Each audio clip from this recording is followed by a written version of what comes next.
नाज़रीन हेडलाइन सां वठियूं breaking news अवां सां शेयर कयूं पिया। सूबाई वज़ीर इम्तियाज़ शेख डिघे कद वारे शख़्स नसीर सुमरे जे घर पहुतो। इम्तियाज़ शेख नसीर सुमरो जी अयादत कई। इम्तियाज़ शेख नसीर सुमरो जे इलाज जे लाइ ग्रांट मंज़ूर करण जो ऐलान कयो आहे। इम्तियाज़ शेख जो इहो चवणु आहे त सिंध हुकूमत नसीर सुमरो जी भरपूर मदद कंदी। नसीर सुमरो असांजो असासो आहे। अहम ख़बर नाज़रीन अवां खे ॾियूं पिया। सूबाई वज़ीर इम्तियाज़ शेख डिघे कद वारे शख़्स नसीर सुमरे जे घर पहुतो। इम्तियाज़ शेख नसीर सुमरो जी अयादत कई। इम्तियाज़ शेख नसीर सुमरो जे इलाज लाइ ग्रांट मंज़ूर करण जो ऐलान कयो आहे। इम्तियाज़ शेख जो चवणु आहे त सिंध हुकूमत नसीर सुमरो जी भरपूर मदद कंदी। नसीर सुमरो असांजो असासो आहे।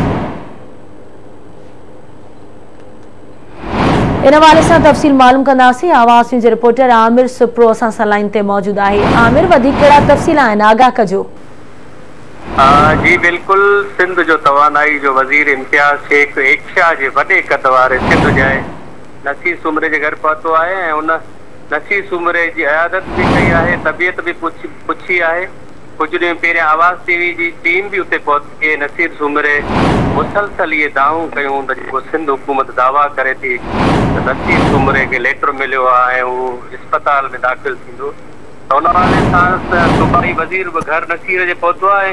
नसीर सुमरे जे नाले उन पाण अल्फाज़ चया आहिनि त नसीर सुमरो सिंध ऐं पाकिस्तान जो असासो आहे ऐं सिंध हुकूमत पंहिंजे असासनि जी हिफ़ाज़त कंदी आहे। नसीर सुमरे लाइ मां वज़ीर आला सिंध सां ॻाल्हाईंदुसि ऐं नसीर सुमरे जे लाइ जेको आहे सो ग्रांट फंड जेको आहे सो सिंध जे खज़ाने मां वठी करे नसीर सुमरे ताईं पहुचाईंदासीं। ऐं नसीर सुमरो बिल्कुलु हिकिड़ी नाराज़गी बि कई इम्तियाज़ शेख सां त 6 ॾींहंनि खां जेकॾहिं सिंध हुकूमत दावा करे पई त लेटर उहो अवां ॿुधाए त उहो लेटर किथे आहे। तंहिं ते नसीर सुमरे खे इम्तियाज़ शेख पारां हिकिड़ी दिलजाए ॾिनी वई आहे त बिल्कुलु सिंध हुकूमत में मदद कंदी ऐं मां ज़ाती तौर ते बि अवां जी मदद कंदुसि, छो जो अवां शिकार। ठीकु आहे, वॾी महिरबानी आमिर तफ़सील खां आगाह करण जे लाइ।